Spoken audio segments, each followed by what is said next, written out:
Assalamualaikum warahmatullahi wabarakatuh. Waalaikumsalam. Alhamdulillahirabbil alamin wa bihi nasta'in ala umuri dunya waddin. Wassalatu wassalamu ala asyrafil anbiya wal mursalin sayyidina maulana Muhammadin wa ala alihi wa ashabihi ajma'in. Amma ba'du.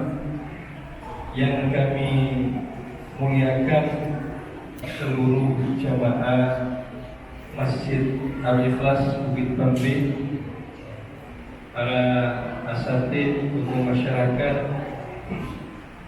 takmir dan pengurus Masjid Al-Ikhlas, semoga kita semuanya Allah beri keselamatan dunia akhirat. Semoga kita semua Allah sayangi. Semoga kita semua Allah beri kebaikan-kebaikan yang terus-menerus tanpa putus. Jamaah yang kami muliakan, izinkan kami di kesempatan yang baik ini mau cerita sedikit, ya paling 10-15 menit. Soalnya dari luar kota, ya walaupun cuma Karangpilang, tapi kan tetap luar kota. Jamaah yang kami muliakan, hari-hari ini kita menghadapi berbagai macam masalah. Ada seorang perempuan meracuni ayahnya sendiri gara-gara disuruh pacarnya. Mungkin jenengan tahu beritanya. Terus ada perempuan umur 17 bunuh diri gara-gara hamil.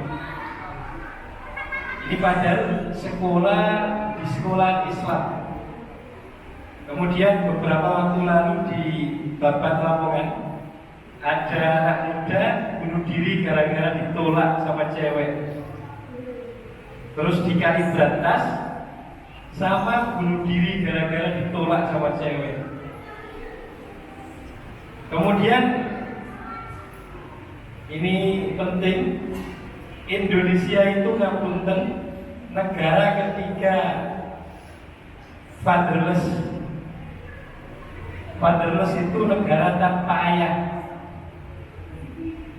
Kemudian yang berikutnya, keterlibatan seorang ayah dalam mengasuh dan mendidik anak di Indonesia itu cuma 20%.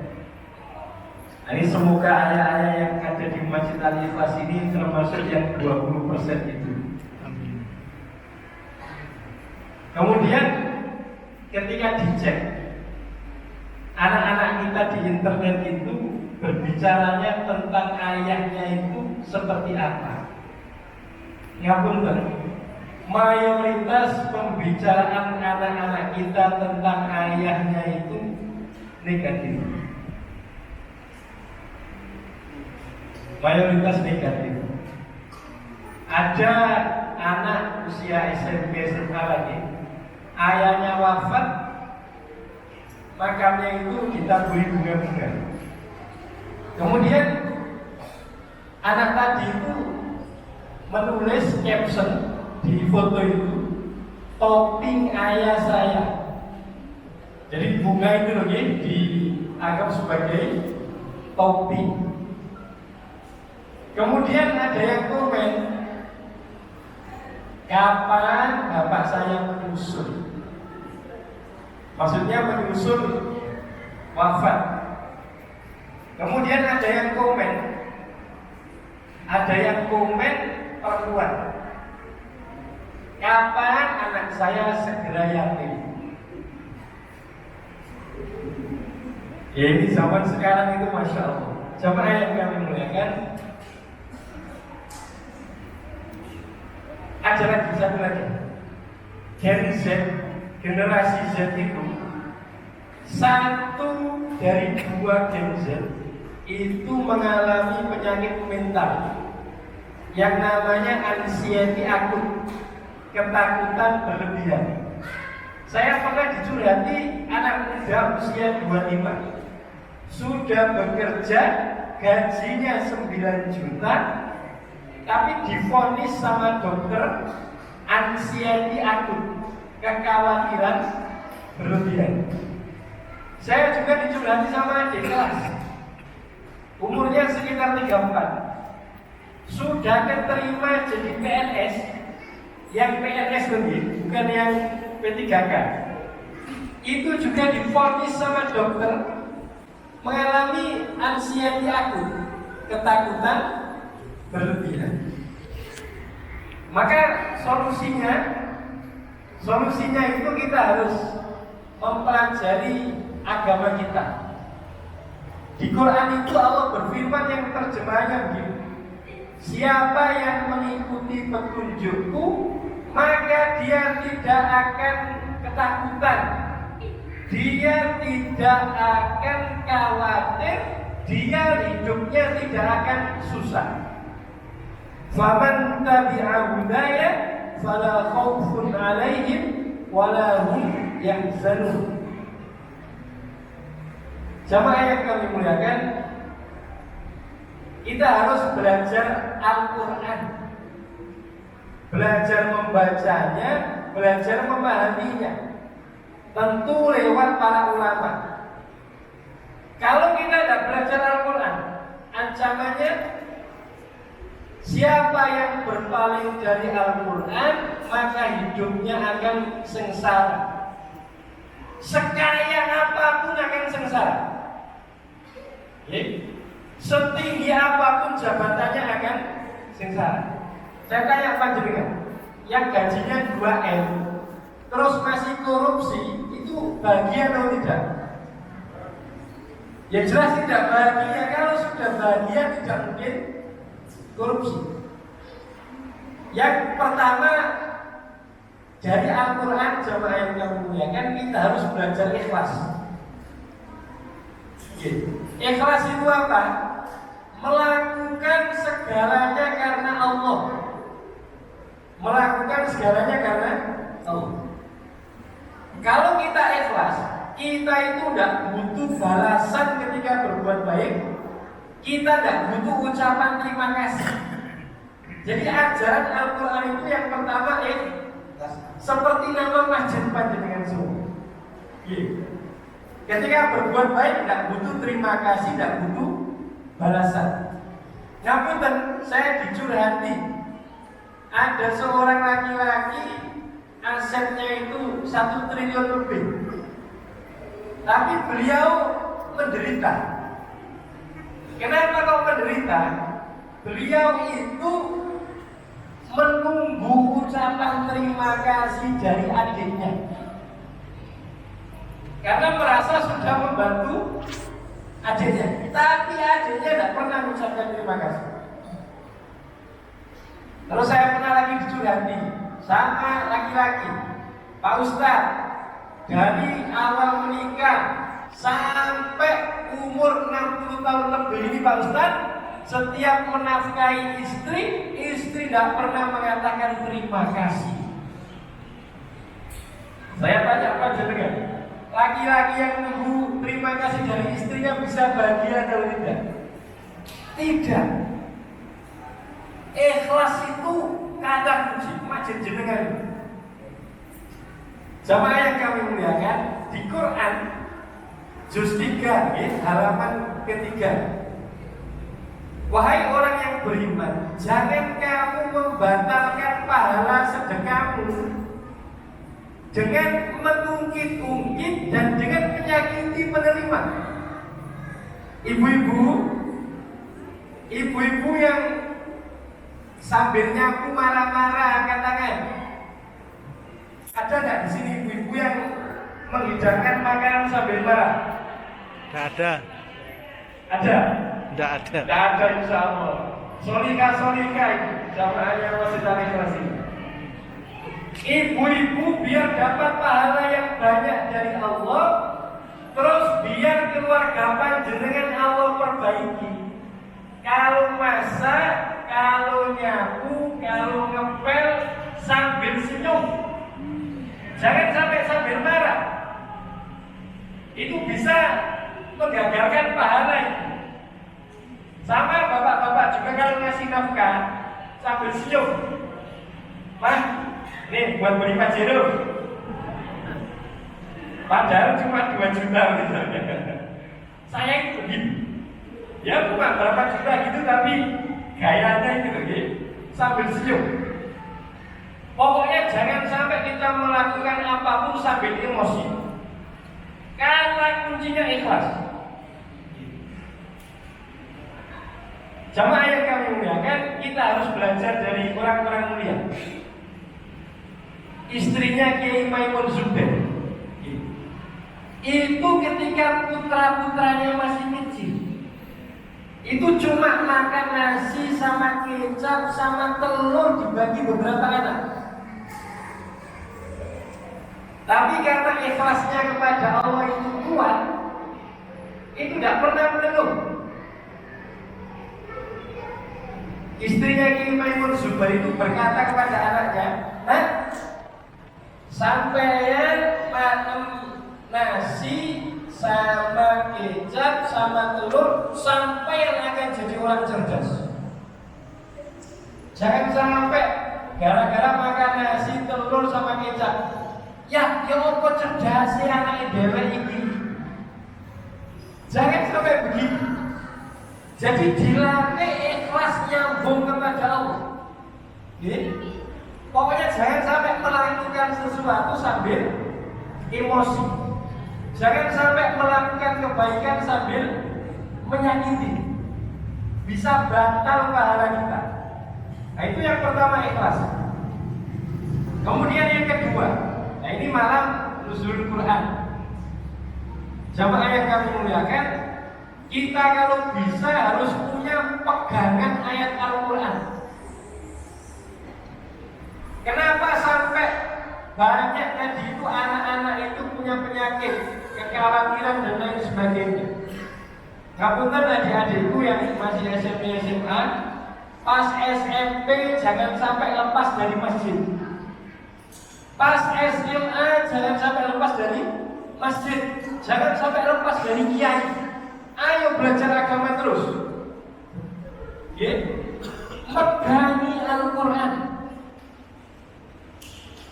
Ada pas Ramadan ini Nabi Muhammad kan tadarus dengan Jibril. Lah itu mumpung bulan Ramadan, kita harus lebih semangat mendekat kepada Al-Quran. Nabi Muhammad itu pas Ramadan, pas dikunjungi Jibril, itu pas loman-lomannya beliau. Saya kemarin coba niru Bapak, coba niru Ibu. Pas saya khatam Al-Quran, terus saya bilang ke anak, kalian minta apa? Ayo. Kalian minta apa? Ayo. HP ya? HP sing murah-murah wae HP. Bangkrut bandari. Jadi kita kalau bisa pas khatam Quran harus memberi hadiah untuk anak-anak kita.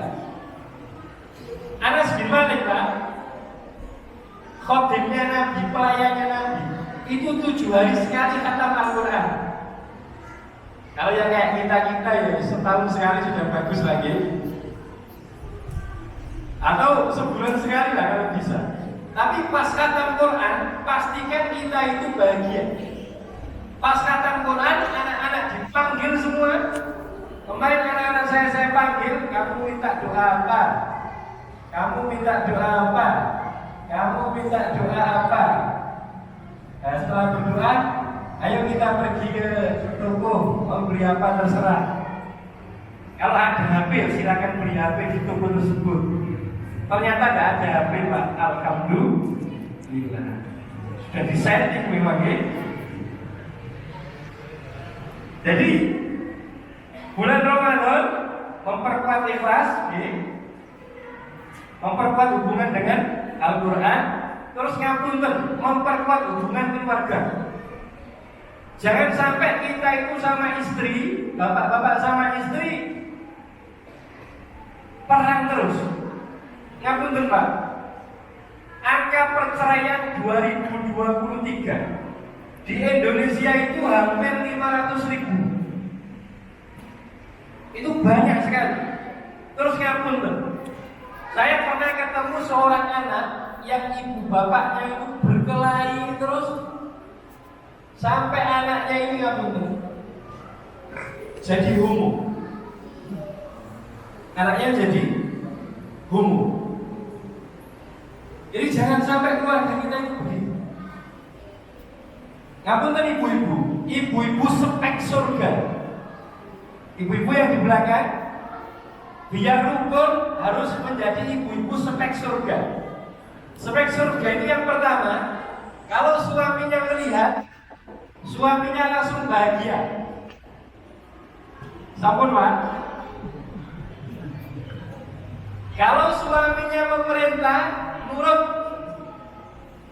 Terus yang ketiga, menjaga kehormatan suami. Yang keempat, kalau suaminya zalim, kalau suaminya jahat, kalau suaminya memperlakukan dia dengan buruk, yang perempuan minta maaf. Padahal yang salah laki-laki. Itu perempuan spek surga. Perempuan spek surga itu cirinya yang keempat tadi itu selalu kembali kepada suaminya. Malam-malam dia mendatangi suaminya, suamiku, aku tidak akan bisa tidur sebelum engkau ridho kepadaku. Aku minta maaf, aku minta maaf. Padahal yang salah suaminya. Saya punya murid Pak Ustadz, sudah saya terapkan Pak Ustadz, saya tidak tidur sampai subuh Pak Ustadz. Tetapi ngapunten, setelah itu suaminya jadi baik. Itu perempuan spek surga. Kemudian berikutnya, laki-laki spek surga. Laki-laki spek surga itu, ya, kalau dia masuk rumah, itu dia akan mendoakan keluarganya dengan doa salam tadi. Tapi harus pakai jiwa, harus pakai hati. Assalamualaikum warahmatullahi wabarakatuh. Kalau nggak kerentek hatinya, langsung berdoa. Semoga Allah memberikan keselamatan kepada kalian, istri dan anak. Semoga Allah menyayangi kalian, istri dan anak. Semoga Allah memberi kebaikan-kebaikan terus-menerus tanpa putus kepada kalian, istri dan anak-anakku. Ngapunten, saya dulu itu bercerai itu dekat sekali. Bahkan istri itu minta bercerai itu tidak gitu. Terus saya amalkan salam tadi Pak, aman, cair. Alhamdulillah saya sudah punya anak 4. Terus keguguran 1, ini April ini insya Allah 5 lagi. Itu saya ngamalkan salamnya loh Pak. Pesan Rasulullah, wahai Anas bin Malik, kalau kamu masuk rumah, doakan salam, maka itu akan menjadi keberkahan untukmu dan keberkahan untuk keluarga. Jenengan masuk rumah berapa kali Pak sehari? Anggap aja 5 kali lagi.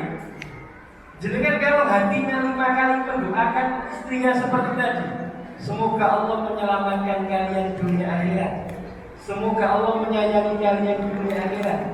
Itu kalau 5 kali ucapkan itu hati kita akan jadi lapang sekali. Disuruh istri masak gas, oke. Disuruh nyibui anak, oke, semangat. Karena sangat sayang, terus menginginkan kebaikan untuk keluarga. Jadi 3 itu mawon, ikhlasnya dijaga.